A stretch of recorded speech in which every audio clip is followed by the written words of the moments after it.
Assalamualaikum warahmatullahi wabarakatuh. Halo teman-teman semua, pada video kali ini saya akan menjelaskan materi array satu dimensi. Sebenarnya sebelum saya merecord video ini, saya sudah merecord video sebelumnya, tetapi saya lupa menyalakan mikrofonnya. Oke, sekarang saya akan menjelaskan ulang. Array dalam bahasa pemrograman yaitu artinya kumpulan data primitif. Maksudnya seperti ini. Integer, misalkan integer A sama dengan 2, integer B sama dengan 3, integer C sama dengan 4. Nah, ketiga variabel ini merupakan data primitif. Nah, di dalam array sendiri dalam bahasa Inggris artinya yaitu kumpulan atau perkumpulan. Jadi, ketika kita membuat array, maka kita membuat kumpulan data. Jadi, dari ketiga data primitif ini, kita menampungnya ke dalam satu variabel saja. Misalkan integer A. Cara menulis array seperti ini. Kita tulis dulu tipe datanya, kemudian variabelnya, kemudian kita menuliskan ukurannya. Misalkan kita menentukan ukurannya 3. Jadi tipe datanya pun ada 3. Tapi dalam array sendiri, setiap kali menghitung data itu diawali dari indeks ke 0. Jadi bukan dari 1, misalkan 3, jadi dimulai dari 0, 1, 2. Bukan 1, 2, 3. Jadi 0, 1, 2. Nah, kira-kira seperti itulah penjelasan mengenai array. Oke, langsung saja kita coba array tadi di C++. Oke, sekarang kita akan membuat array untuk menginputkan array dari user. Nah, pada percobaan kali ini kita akan membutuhkan integer n sebagai masukan dari user nanti. Kemudian integer array yang di dalam indeks ukurannya ini menggunakan integer n tadi. Kemudian ada integer a sebagai masukan dari user juga. Nah, langsung saja kita coba ya, ini sudah. Kita masukkan n 5. Indeks ke 0. 0 ini didapat dari i. Maksudnya kayak gini. Array kan berhitung dari 0.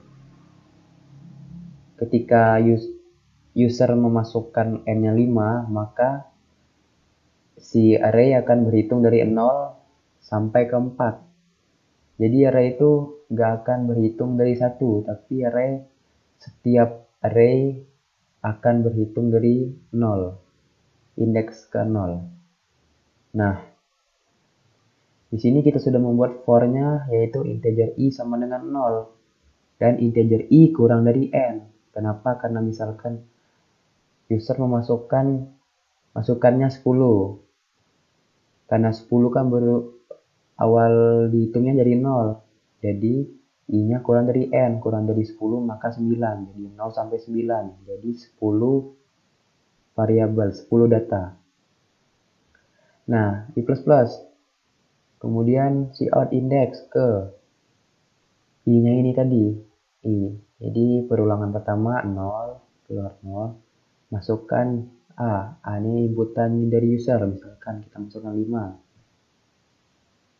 Indeks ke 1, masuk lagi dia. Indeks ke 1, kita masukkan 4. Kemudian indeks kedua 3. Kemudian indeks ke 3. Kita masukkan 2. Kemudian indeks keempat. Kita masukkan 1. Nah, Ketika indeks keempat, maka perulangannya akan berakhir. Kenapa? Seperti yang sudah kita jelaskan tadi, array itu setiap array akan berhitung mulai dari indeks ke 0. Jadi ketika user masukkannya 5, maka array tersebut akan menghitungnya dari 0, 1, 2, 3, sampai 4. Oke, sekarang langsung saja kita ke studi kasus. Yang pertama kita akan membuat sebuah program yaitu program data nilai mahasiswa. Pertama, kita membutuhkan integer n ya sebagai masukan, kemudian string nama dengan length 10, keterangan 10. Nama dan keterangan ini kita menggunakan string, sedangkan nilai kita menggunakan integer. Ini array ya, array. Nah,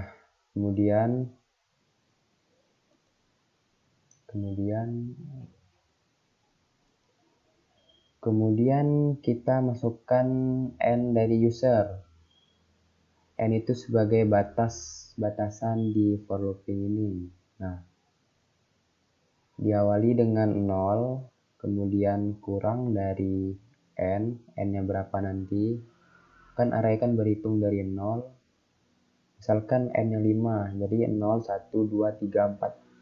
0, 1, 2, 3, 4. Nah, seperti itu, bukan dari 1.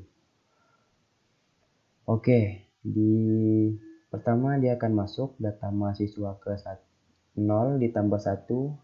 Jadi data mahasiswa ke 1. Kemudian masukkan nama indeks ke 0 siapa, kemudian nilai indeks ke 0 berapa. Nah, di sini kita buat pengkondisian di mana misalkan nilai indeks ke 0 kurang dari 76, maka disimpanlah string tidak lulus ke dalam string keterangan. Maka disimpanlah keterangan tidak lulus ke dalam string keterangan. Sesuai indeksnya tadi berapa? Jika tidak, maka lulus.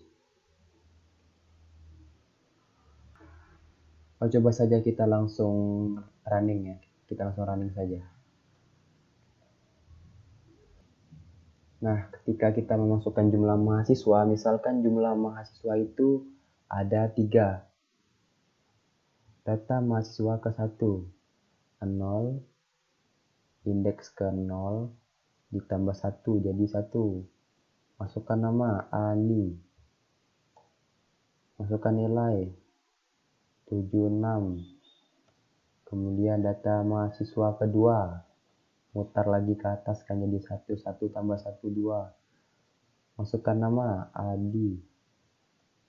Nilai, 77. Di sini kan kita sudah membuat pengkondisian di mana jika nilainya kurang dari 76 maka dia tidak lulus. Atau misalkan dia lebih dari 76 maka keterangannya lulus. Nah, untuk mahasiswa ketiga kita akan mengisinya dengan 45. Jadi setelah kita enter maka hasilnya keluar daftar nilai mahasiswa. Di sini kita buat for looping lagi, di mana looping ini berfungsi untuk mengeluarkan data yang ini. Misalkan mahasiswa ke 1 sama seperti tadi ini. Nama indeks ke 0 tadi sudah dimasukkan indeks ke 0 Ani ya. Nyimpan, terus nilai indeks ke 0 76. Lalu turun ke bawah. Jika nilai kurang dari 76, maka dia tidak lulus. Sedangkan nilai 76, maka dia lulus. Keterangannya lulus. Seterusnya untuk Adi nilainya 77. 77 berarti masih lulus. Keterangannya juga lulus. Nah, untuk mahasiswa ketiga, AB, nilainya 45. 45 di sini berarti kurang jadi 76, berarti keterangannya tidak lulus. Nah, mungkin itu saja yang dapat saya jelaskan pada video kali ini. Lebih dan kurangnya saya mohon maaf. Terima kasih telah menyaksikan video ini. Assalamualaikum warahmatullahi wabarakatuh. Tell me pretty lies, look me in the face, tell me that you love me, even if it's fake.